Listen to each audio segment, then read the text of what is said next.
Hi and welcome back to my channel. I'm doing a reading for a fairly new acquaintance. She contacted me a few months ago and said she might be interested in a reading, but she wasn't really ready up until today. So she's asking me to find out more about her soulmate, if possible. So before I begin the reading, I just want to let you guys know that I'm just the messenger in this case. So whatever I pick up, you will know if it resonates with you or not. I can only mention what is shown to me. So if for any reason things are not revealed to me, then it is definitely for a reason. It's normally because what is not shown could be harmful to the person to hear at the time, or it is something that will highly upset them, or it is something that will influence them to the point where it changes the whole course of their current situation. And I don't want to meddle in that, so I normally just read what is shown to me. And I have to also remind you that I'm not a fortune teller. I cannot look very far ahead into the future. First of all, the future is not guaranteed, and things can still change, right? We all have free will. I mean, what's destined to happen will happen. What is fate is fated. But certain things are within your control and they can be changed. So ultimately it is up to you. That was just my friendly reminder to you guys. So the person I'm reading for is a Cancerian, and she did tell me her sexual orientation.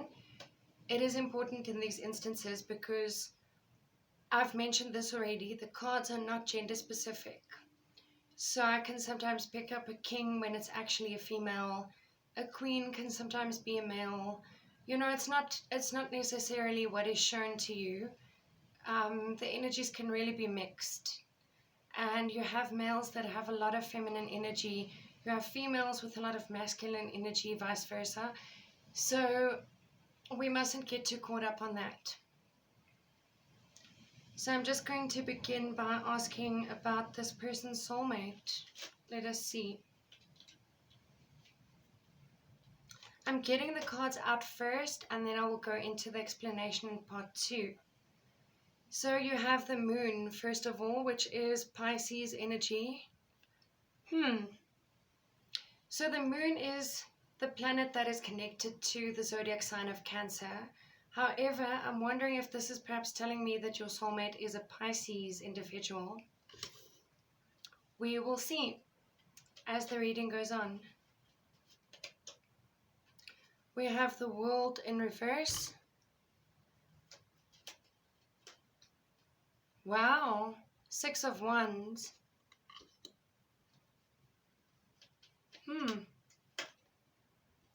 Wow, 4 of Wands reversed.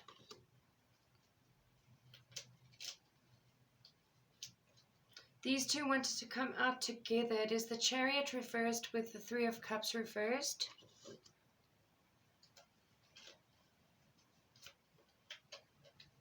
Knight of Wands, wow, with the Page of Swords.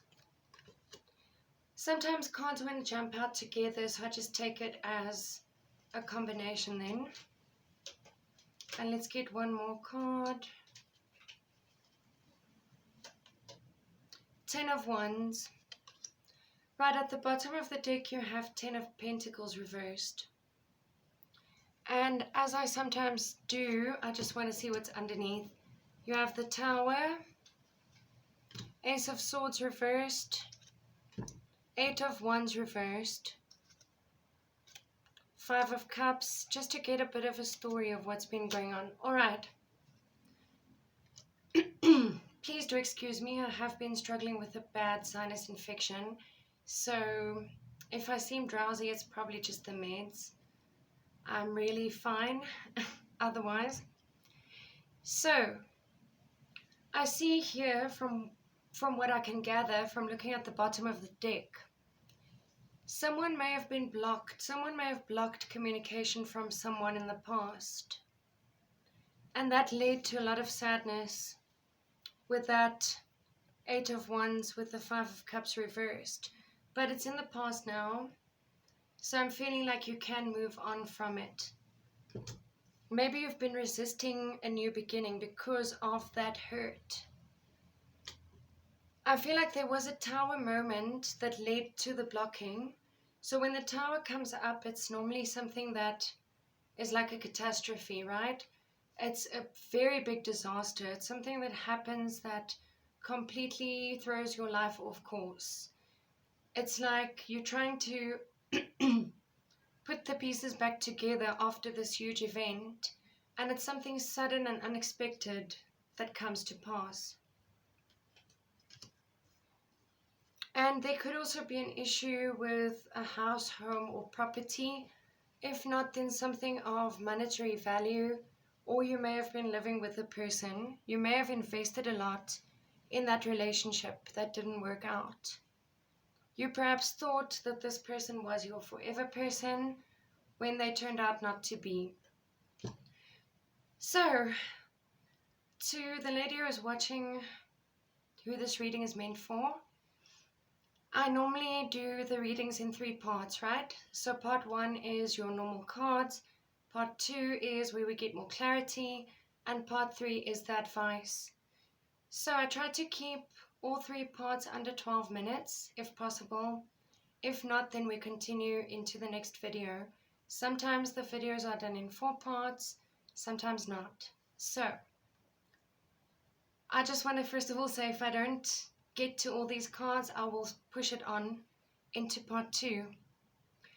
Then the other thing is the first 3 cards I pull sometimes apply to the recent past, something that happened not so long ago, maybe days ago, weeks ago, months ago. And then your middle row, your middle 3 cards refer to the energies you're currently exposed to, so what is going on in your current immediate situation. And then the last 3 cards are pertaining to the near future. So what is coming in for you, like days, weeks, months from now.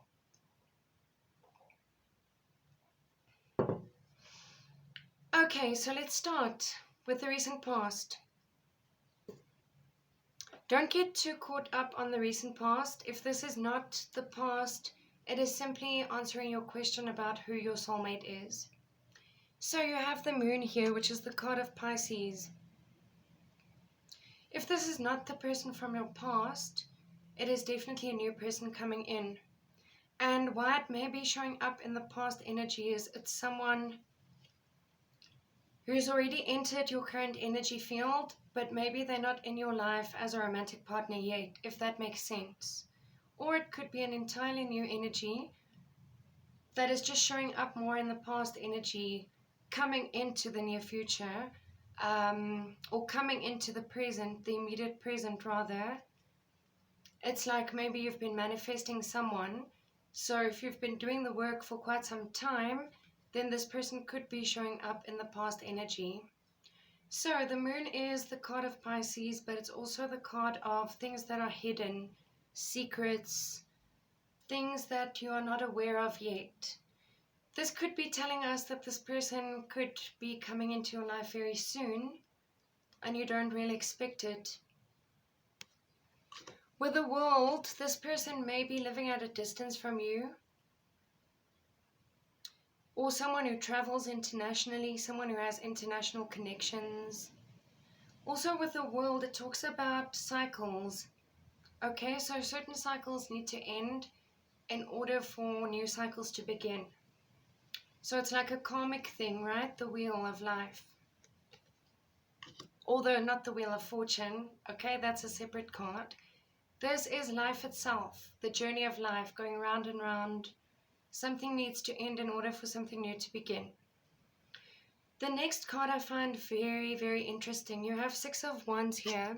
So, this card in itself is a very, very interesting card because I've pulled it for myself a couple of times when asking about very specific things. So, this card is the card of someone who's well respected, someone who's admired, like a celebrity type, someone who's in the spotlight. If not a celebrity, then someone who has some sort of reputation. So your person could be someone who is well respected by the community. When this card shows up with the star card, it normally is an indication that the person is a proper celebrity type, that they are a public figure. We'll see if the star shows up a bit later. In the meantime, let's continue. As a matter of fact, I'm going to stop this video here and continue in part 2 because there's a mouthful of information here and I don't want to leave anything out. So please do stay tuned for part 2. Thanks very much for watching.